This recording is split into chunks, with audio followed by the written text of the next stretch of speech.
चलिए तो आज हम पढ़ेंगे ऑस्मोटिक प्रेशर का थर्ड नियम, यानी third law of osmotic pressure, यानी प्रसारण दाब के तृतीय नियम। प्रसारण दाब का तृतीय नियम कहता है कि जब भिन्न भिन्न पदार्थों की समआण्विक मात्राएं विलाय के समान आयतन में घोली जाती है, किसमें? विलाय के समान आयतन में घोली जाती है और उसका ताप समान हो, मतलब कि समान स्थिति में हो, तो प्रसारण दाब समान होता है। और यह नियम एवोगाड्रो के नियम से मिलता जुलता है, इसी कारण इसे एवोगाड्रो-फ़ॉन्ट-हाफ का नियम भी कहते हैं। माना कि प्रसारण दाब पाई, परम ताप T, आयतन भी और साधारण C है। इसलिए फ़ॉन्ट-हाफ के प्रथम नियम से हम जानते हैं पाई समानुपाती 1/V जब T नियत हो, यानी परम ताप नियत हो। समीकरण नंबर फर्स्ट। अब हम जानेंगे फ़ॉन्ट-हाफ के दूसरे नियम से। फ़ॉन्ट-हाफ के दूसरे नियम में क्या होता है जी? पाई समानुपाती T जब C, V नियत हो। क्या करते हैं? समीकरण 1 और 2 को मिलाते हैं। इसमें भी पाई है, इसमें भी पाई है, तो यहां पे हम लिख देंगे पाई और समानुपाती का चिन्ह 1/V इंटू T, तो हो जाएगा T/V। क्या करते हैं? समानुपाती का चिन्ह हटाते हैं तो अपने मन से कोई कांस्टेंट राशि जोड़ते हैं, तो उस स्थिति में पाई बराबर K into T/V। Equation number third. जानेंगे K, where K is a constant is known as solution constant, मतलब जहाँ K एक स्थिरांक है जिसे solution स्थिरांक कहते हैं। where K is a constant is known as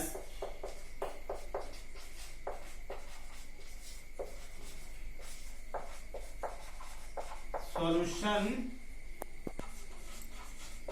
constant।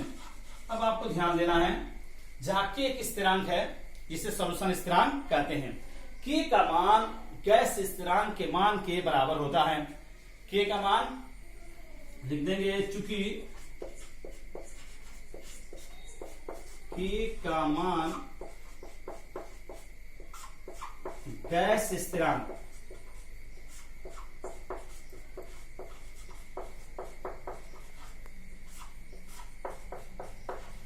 के मान के बराबर होता है,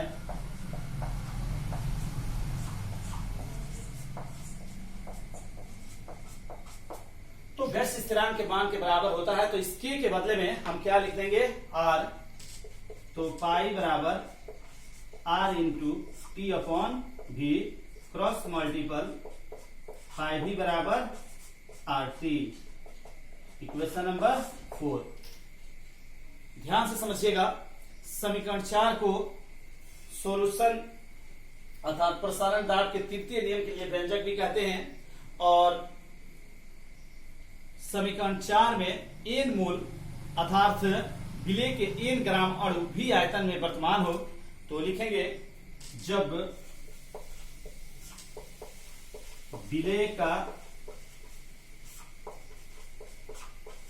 n ग्राम मोलेकुल मतलब अणु भी आयतन, इसमें भी आयतन में वर्तमान हो, तो यहां पे पाई भी बराबर क्या हो जाएगा? nRT। पाई भी बराबर nRT। ये इक्वेशन नंबर 5। तो ये व्यंजक हो गया, इसे समझेंगे। इसके बाद ऑस्मोटिक प्रेशर के आधार पर सॉल्यूशन को निम्न वर्गों में बांटा जाता है, मतलब हाइपोटोनिक सॉल्यूशन, हाइपरटोनिक सॉल्यूशन और आइसोटोनिक सॉल्यूशन। एक में क्या होता है कि ऑस्मोटिक प्रेशर का मान समान होता है, दूसरे में अधिक होता है और एक में कम होता है, मतलब 3 प्रकार की तरह सॉल्यूशन होता है। तो हम जानेंगे आइसोटोनिक सॉल्यूशन। आइसोटोनिक सॉल्यूशन मतलब वैसा विलयन जिसका ऑस्मोटिक प्रेशर मतलब प्रसारण दाब या परिसारक दाब, प्रसारण दाब को परिसारक दाब भी कहते हैं, प्रसरण दाब समान होता है तो उसे आइसोटोनिक सॉल्यूशन कहते हैं। बोर्ड में देखें, वैसा विलयन जिसका परिसारक दाब समान होता है उसे आइसोटोनिक सॉल्यूशन कहते हैं। जैसे 0.91% NaCl विलयन, मतलब जिसको आप बोलते हैं सलाइन वाटर, मानव रक्त के लिए आइसोटोनिक सॉल्यूशन होता है।